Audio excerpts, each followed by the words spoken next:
നമസ്കാരം. ഇന്ന് അല്പം ഡ്രമാറ്റിക് ലൈറ്റിംഗ് ആയിപ്പോയി. ഞാന് ഇവിടെ ഇപ്പൊ വിന്റർ ആവുന്നോണ്ട് നേരത്തെ ഇരുട്ടാവുന്നതുകൊണ്ട് ഞാൻ വിചാരിച്ചു ഒരു വിൻഡോയിൽ നിന്നുള്ള വെളിച്ചം വരില്ല. അതുകൊണ്ട് ഒരു സിംഗിൾ ലൈറ്റ് സോഴ്സ് വെച്ച് ഞാൻ തന്നെ അഡ്ജസ്റ്റ് ചെയ്തതാണ്. എനിവേ കോൺക്ലേവ് എന്നൊരു സിനിമയെ പറ്റിയാണ് ഇന്ന് പറയാൻ ഉദ്ദേശിക്കുന്നത്. കോൺക്ലേവിനെ പറ്റി ഞാനൊരു പോസ്റ്റ് ഇട്ടായിരുന്നു ഫേസ്ബുക്കില്. This is A 10 out of 10 movie എന്നും പറഞ്ഞ്. എഡ്വേർഡ് ബർഗർ ആണോ ബർജർ ആണോ എന്ന് എനിക്ക് ഉറപ്പില്ല. ജർമ്മൻ സംവിധായകനാണ്.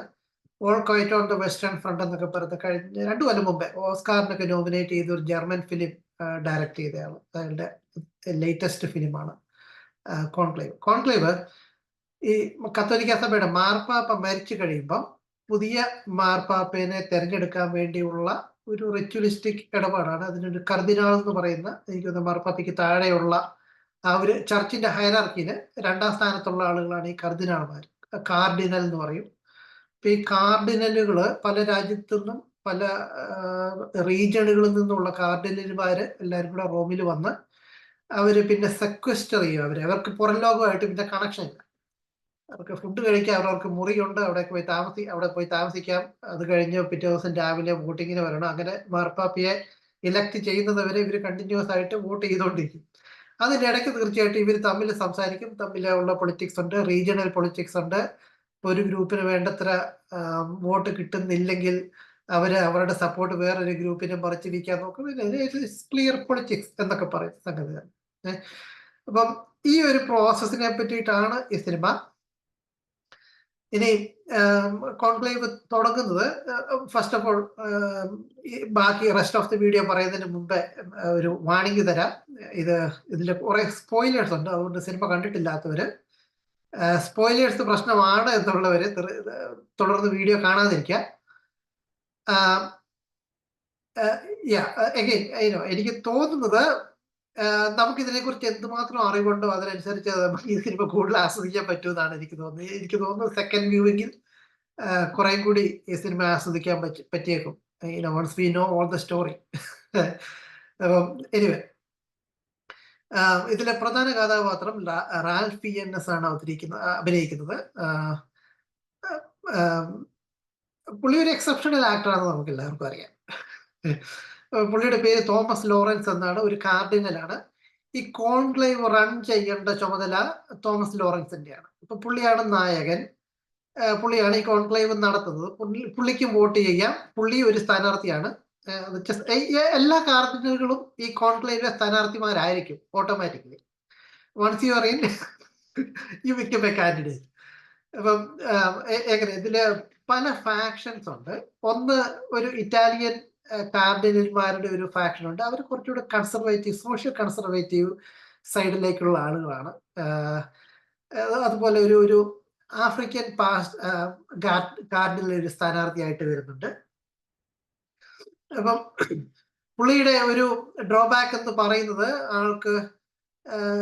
ആള് ഗേ സെക്ഷുവാലിറ്റിക്ക് എതിരാണ്. എന്ന് വെച്ചാൽ അത് സഭ ഒരിക്കലും അതിനെ അംഗീകരിക്കാൻ പാടില്ല എന്ന് കരുതുന്ന ആരാണ്. അതായത് ഇപ്പോഴത്തെ current western political socio political ആ ഒരു ഇതിന്റെ പുറകിൽ നിൽക്കുന്ന ഒരാളാണ് ഈ ആഫ്രിക്കൻ ബിഷപ്പ്. ബിഷപ്പാണെങ്കിൽ കാർഡിനലായിട്ട് വേറൊരു പ്രധാന കാൻഡിഡേറ്റ് ആയിട്ട് വരുന്നത് ജോൺ ലിത്ഗോ ആണോ ലിത്തോ ആണോ, കറക്റ്റ് പേര് പ്രത്യേകം ഓർമ്മയില്ല. എനിവേ ഇംഗ്ലണ്ടിൽ നിന്നുള്ള actor, exceptional actor, especially he's magnificent in playing negative characters. അപ്പം ഇതിലെ ട്രംബ്ലി എന്ന് പേരുള്ള ഒരു കാർഡിനലായിട്ടാണ് ജോൺ ലിത്ഗോ വരുന്നത്. പിന്നെ വേറൊരാണ് സ്റ്റാൻലി ട്യൂച്ചി അഭിനയിക്കുന്ന ഒരു ക്യാരക്ടർ. അമേരിക്കൻ ആണെന്ന് പറയാം. അഗൈൻ ഹീസ് ദ പ്രോഗ്രസീവ് കോക്കസിലെ ആളാണ് ഈ സ്റ്റാൻലി ട്യൂച്ചിയും ട്രംബ്ലിയും ഒക്കെ. അതായത് ഇംഗ്ലീഷ് സ്പീക്കിംഗ് അല്ലെങ്കിൽ വെസ്റ്റേൺ രാജ്യങ്ങളിലെ ആളുകളുടെ ഒരു പ്രതിനിധി എന്ന് പറയാവുന്ന ഗ്രൂപ്പ്. ഇപ്പൊ ഈ തോമസ് ലോറൻസ് ഒബിയസ്ലി അമേരിക്കൻ ആണോ ഇംഗ്ലീഷ് ആണോ എന്ന് അറിയത്തില്ല. ഇതിലെ ഈ ഒരു ഗ്രൂപ്പിൽ ഈ പ്രോഗ്രസീവ് ഫാക്ഷന്റെ കൂടെ നിൽക്കേണ്ട ആളാണ്. But he has to be the runner of the show.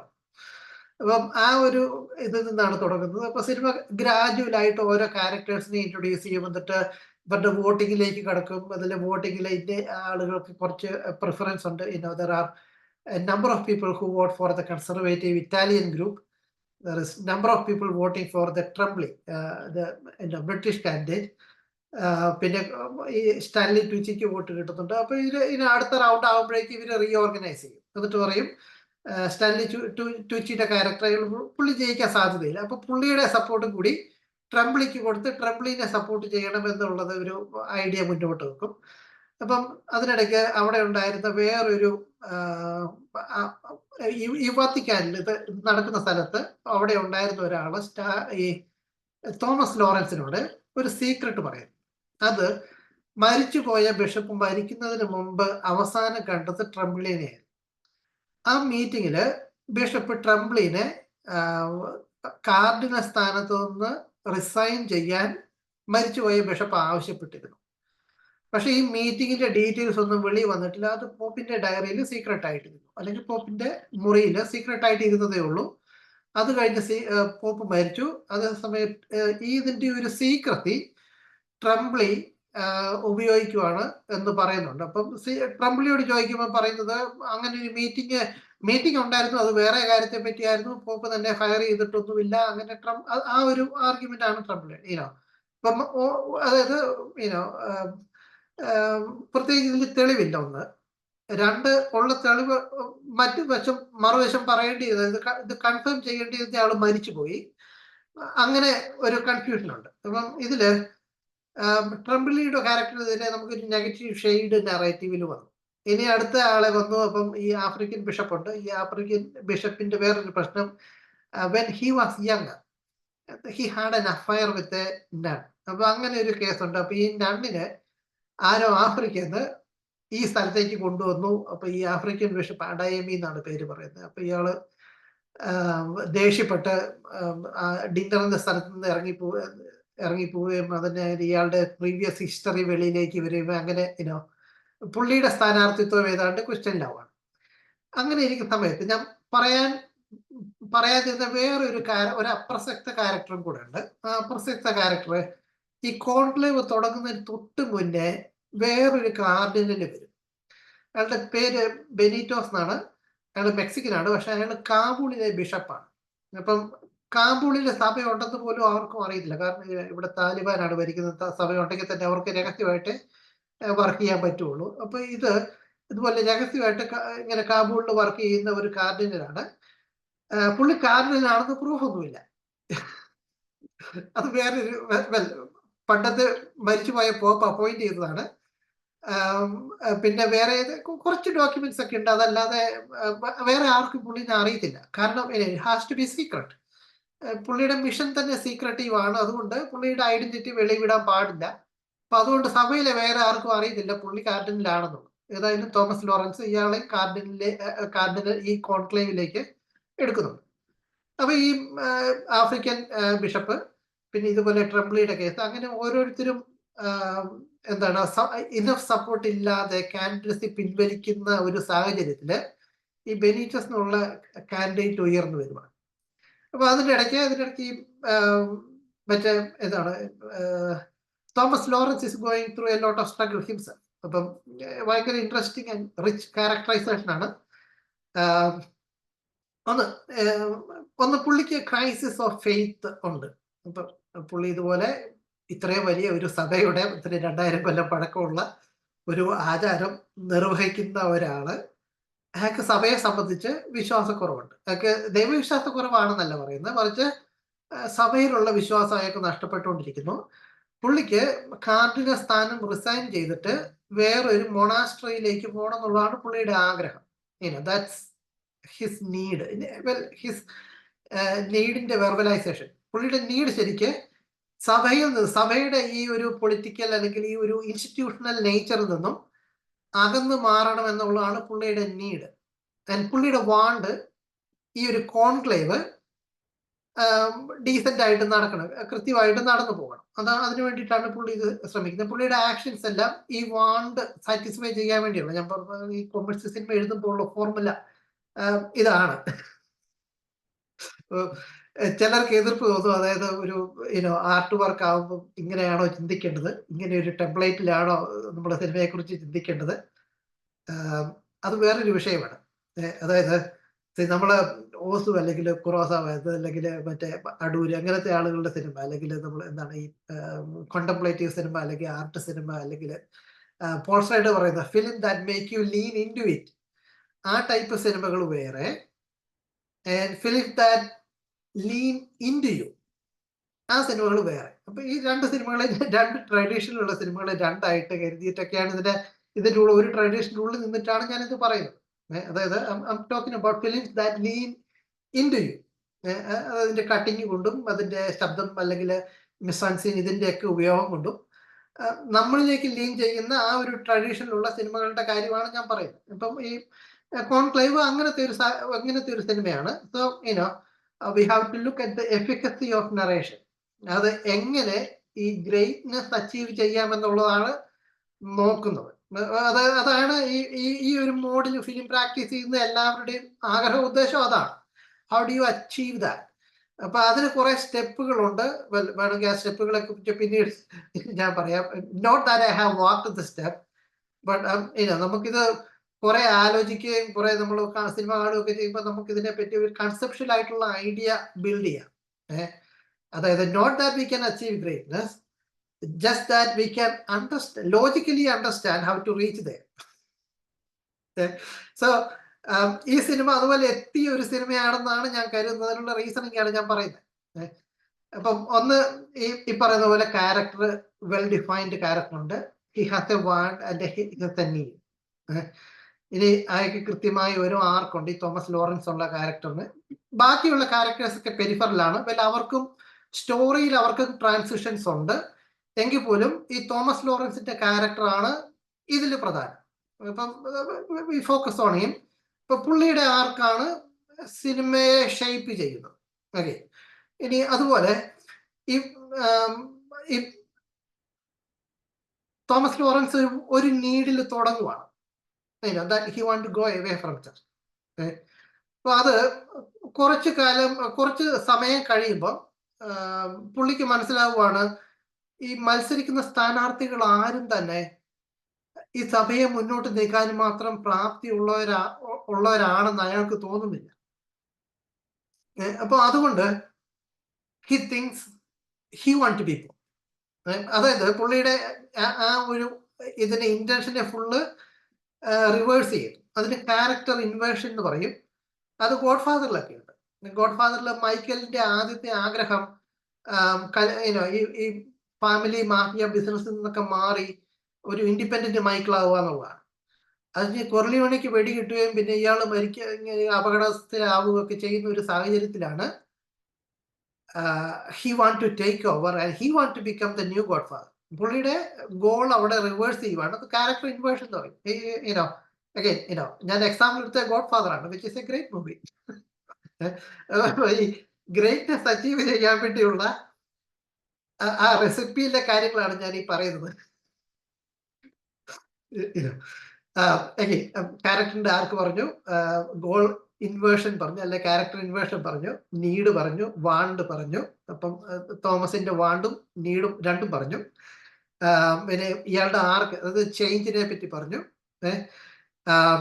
പിന്നെ ഇയാളുടെ കോൺഫ്ലിക്റ്റിനെ പറ്റി പറഞ്ഞു. അപ്പൊ ഈ തോമസിന് ഒന്ന് ഇന്റേണൽ കോൺഫ്ലിക്റ്റ് ഉണ്ട്. അതായത് he doesn't want to be a politician in church and he has to run this political event.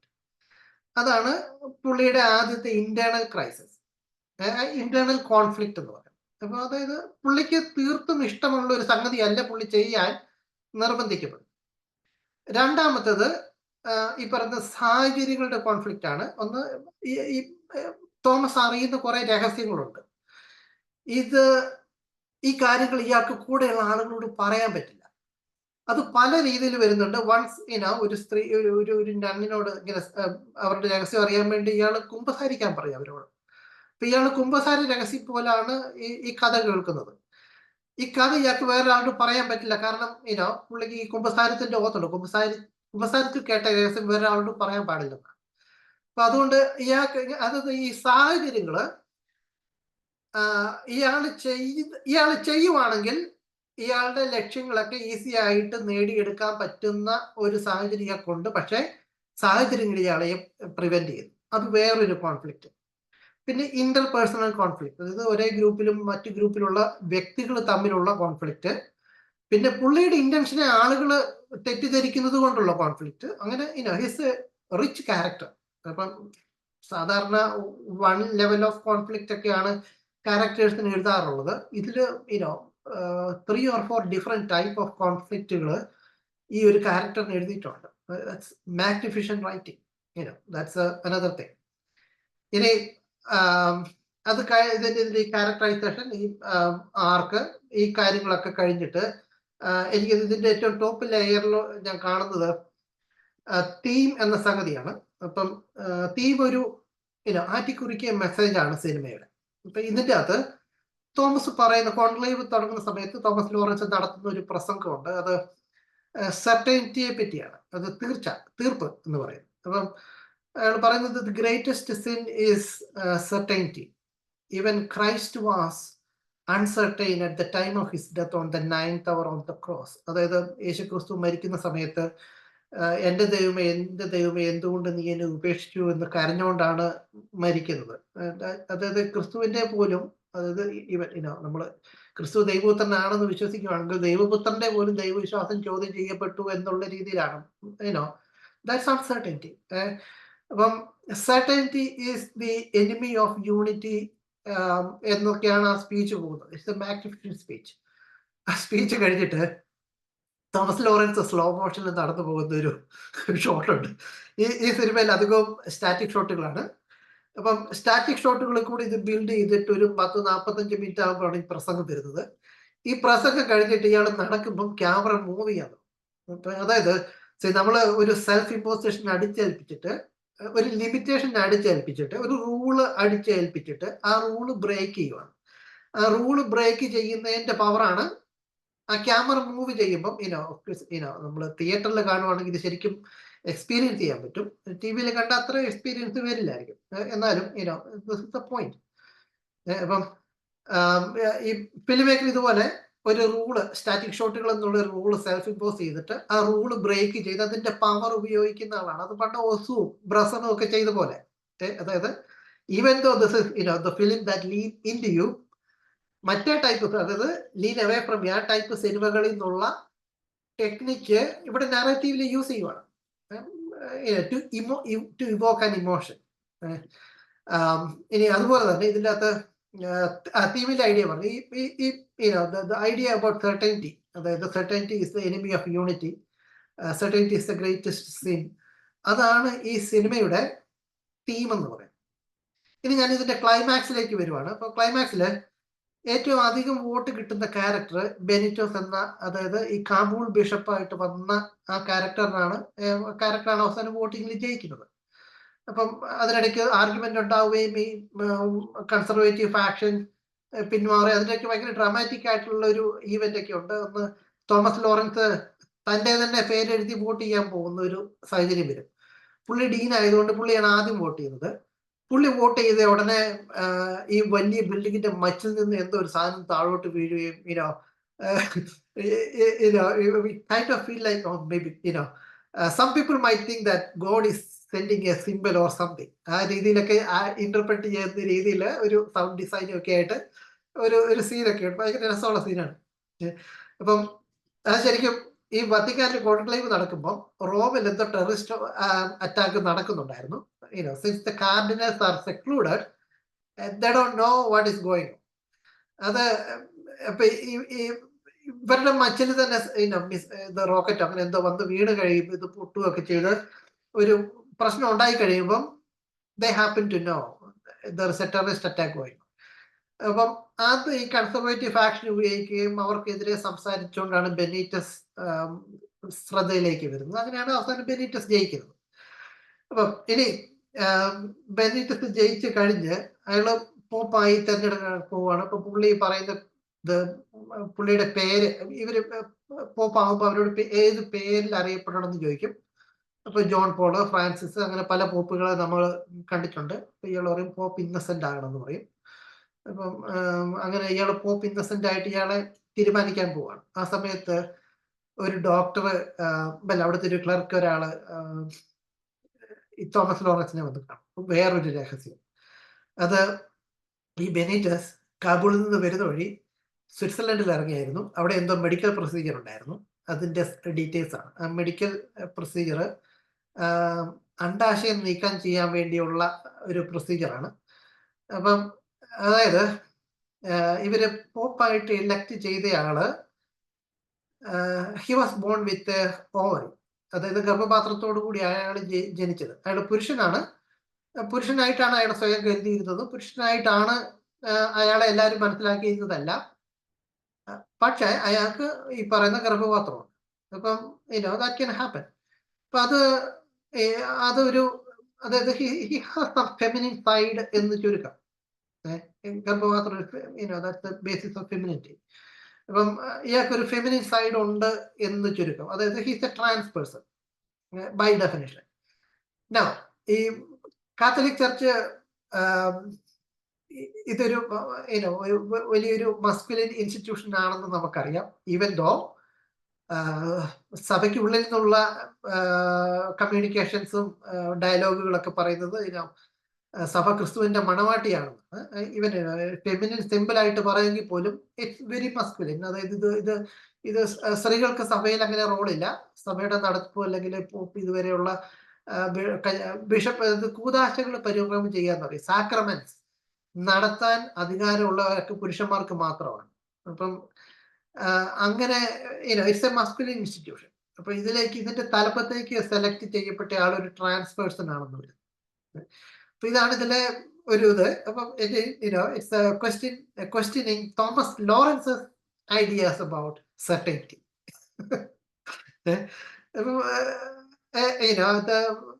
ഞാൻ അതിന്റെ ഫുൾ എൻഡിങ്ങിലേക്ക് പോകുന്നില്ല. ഐഡിയ ഈസ് ഇന്നത്തെ ടൈം പീരീഡിലെ ഏറ്റവും basic test of certainty is about gender. അപ്പം അങ്ങനെ വലിയൊരു പൊളിറ്റിക്കൽ വിഷയം കൂടാണ്. പ്രത്യേകിച്ച് അമേരിക്കയിലൊക്കെ ഈ ട്രാൻസ്ജെൻഡർ ഇഷ്യൂ എന്ന് പറയുന്നത് വലിയൊരു പൊളിറ്റിക്കൽ വിഷയം കൂടാണ്. അപ്പം ഇതാണ് ഈ സിനിമ അതിന്റെ കേന്ദ്ര സ്ഥാനത്ത് നിർത്തിയിരിക്കുന്ന ഒരു ഐഡിയ. ഇറ്റ്സ് എ പൊളിറ്റിക്കൽ പോളമിക് എന്ന് വേണേ പറയാം. അഗൈൻ ഇങ്ങനത്തെ വിഷയങ്ങൾ ഉപയോഗിച്ചു എന്ന കാരണം കൊണ്ട് ഒരു സിനിമ നല്ലതാവുന്നോ മോശമാവുന്നോ ഞാൻ കരുതുന്നില്ല. ഇങ്ങനത്തെ പൊളിറ്റിക്കൽ പൊസിഷൻസ് അല്ല ഒരു സിനിമയുടെ ഗ്രേറ്റ്നസ് തീരുമാനിക്കുന്നത് ഞാൻ കരുതുന്നു. എങ്കിൽ പോലും അങ്ങനെ ഒരു പൊളിറ്റിക്കൽ പൊസിഷൻ എടുത്തു, ഇങ്ങനെ ഒരു ടോപ്പിക്ക് കൈകാര്യം ചെയ്തു എന്ന കാരണം കൊണ്ട് ഒരു സിനിമ മോശമാവുന്നില്ല. അതുകൊണ്ട് ഇപ്പം ചിലർ പറയും ഇറ്റ്സ് ഓസ്കാർ ബെയിറ്റ്, അല്ലെങ്കിൽ ഓസ്കാറിന് വേണ്ടി ഉള്ളതാണ്. പ്രോബബ്ലി ഇതിന് ചിലപ്പോൾ ഓസ്കാർ കിട്ടിയേക്കും. ഇറ്റ്സ് വർത്തി. അങ്ങനത്തെ ഒരു ഫിലിമാണ്. ഇപ്പൊ ചിലർ പറയും ഓസ്കാർ കിട്ടുന്നത് മോശം സിനിമയാണ്. അതിനു വേണ്ടി അവര് ചിലര് പണ്ട് ബർഗ്മാൻ എപ്പോഴും ഓസ്കാറിന് ഇൻവൈറ്റ് ചെയ്തോണ്ടുള്ള ലെറ്റർ നിരസിച്ച വേറൊരു കത്തൊക്കെ ചില ആളുകൾ പോസ്റ്റ് ചെയ്യുകയൊക്കെ ചെയ്യണൊക്കെ. Bergman received another Oscar. അത് വേറൊരു തമാശ. അങ്ങനെ ഇപ്പോൾ ആളുകൾ പല രീതിയിലാണ് ഇതിനെ കാണുന്നു. ഓക്കെ, എനിവേ സോ ഒരു പൊളിറ്റിക്കൽ വിഷയം കൈകാര്യം ചെയ്തു എന്ന കാര്യം കൊണ്ട് ഒരു സിനിമ നല്ലതോ മോശമോ ആവുന്നില്ല. പിന്നെ it's an added advantage because it is speaking directly to culture. അത് ഒരു ആർട്ട് വർക്ക് ഓഫ് ആർട്ടിനുള്ള ഒരു പ്രിവിലേജ് ആണ് to talk to the society എന്ന് പറയും. അത് എല്ലാ ആർട്ടിനും സാധിക്കണമെന്നില്ല. അപ്പൊ അങ്ങനെ സാധിക്കുന്ന റയർ ഫിലിമുകളുണ്ട്. ചില സിനിമകൾ സമൂഹത്തെ ഇൻഫ്ലുവൻസ് ചെയ്യും. ആംഗ്ലിയുടെ ബ്രോക്ക് ബാക്ക് മൗണ്ടൻ അതുപോലെ ഗേ സെക്ഷുവാലിറ്റിയെ പറ്റി ഉള്ള പബ്ലിക് പെർസെപ്ഷനെ മാറ്റിയ സിനിമയായിരുന്നു. ഇവിടെ ഹോമോസെക്ഷുവാലിറ്റി ലീഗലൈസ് ചെയ്ത സുപ്രീം കോടതി ജസ്റ്റിസുമാരിൽ ചിലരെങ്കിലും അവരുടെ പോയിന്റ് ഓഫ് വ്യൂ ചേഞ്ച് ചെയ്യാൻ സഹായിച്ചത് ബ്രോക്ക് ബാക്ക് മൗണ്ടൻ ആണെന്ന് പറഞ്ഞിട്ടുണ്ട്. So we know that movie change the history. സിനിമകൾക്ക് സമൂഹത്തെ സ്വാധീനിക്കാൻ പറ്റുമോ എന്നൊക്കെയുള്ള ചോദ്യത്തിന്റെ ഉത്തരങ്ങളാണ് ഇതൊക്കെ.